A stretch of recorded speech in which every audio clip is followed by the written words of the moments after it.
रामपुर नाम का एक गांव था और उस गांव में राजू नाम का एक किसान रहता था।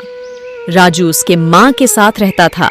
राजू खेती करके अपना घर चलाता था।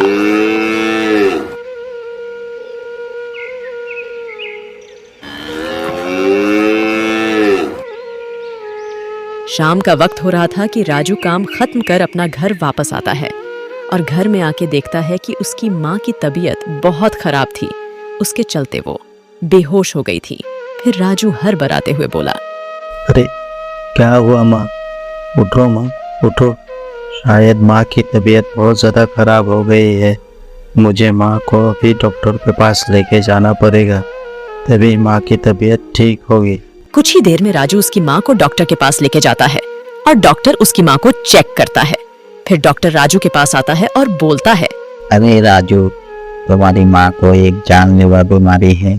जल्दी से जल्दी ऑपरेशन करना पड़ेगा, वरना तुम्हारी माँ की जान को खतरा हो सकता है।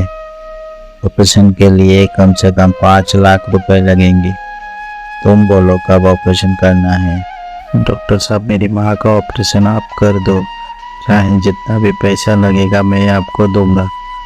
कल ही मैं आपको पैसे लाके दे दूंगा। आप जल्दी से जल्दी सब तैयारी करो। मेरी माँ का ऑपरेशन करने के लिए आप पैसों की चिंता मत करो। मैं आपको सारे पैसे कल ही दे दूंगा। फिर राजू चंपक सेठ के पास जाता है और बोलता है, सेठ जी, कृपया करके आप मेरी ज़मीन खरीद लो। मुझे पैसों की बहुत ज़रूरत है। आप मेरी 10 लाख की ज़मीन 5 लाख में खरीद लीजिए।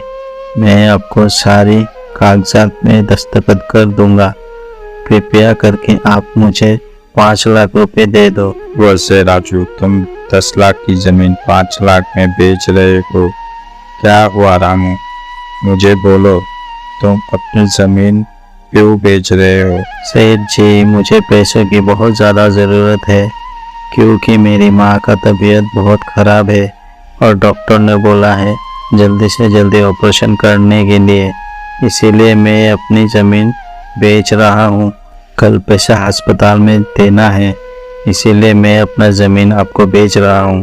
ठीक है रामू, मैं तुम्हारी जमीन को खरीदूंगा। अगले दिन राजू की माँ का ऑपरेशन हो जाता है। कुछ दिनों बाद राजू अपनी माँ को लेके घर वापस आ जाता है और दोनों बात कर रहे थे।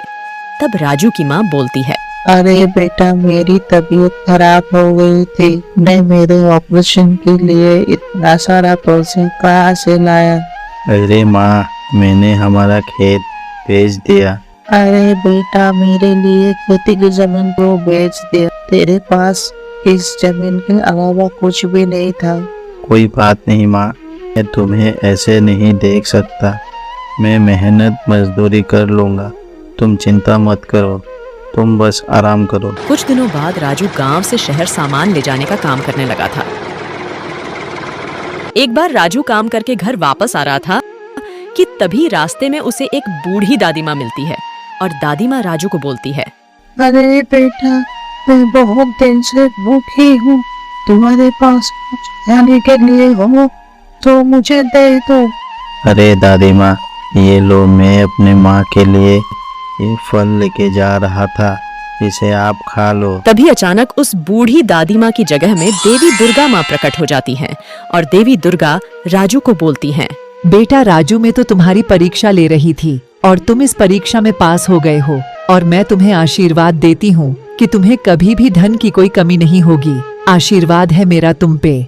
ऐसा कहकर देवी दुर्गा वहाँ से गायब हो जाती है और देखते ही देखते राजू के पास बहुत पैसा आ जाता है और राजू और उसकी माँ खुशी खुशी अपना जीवन बिताने लगे।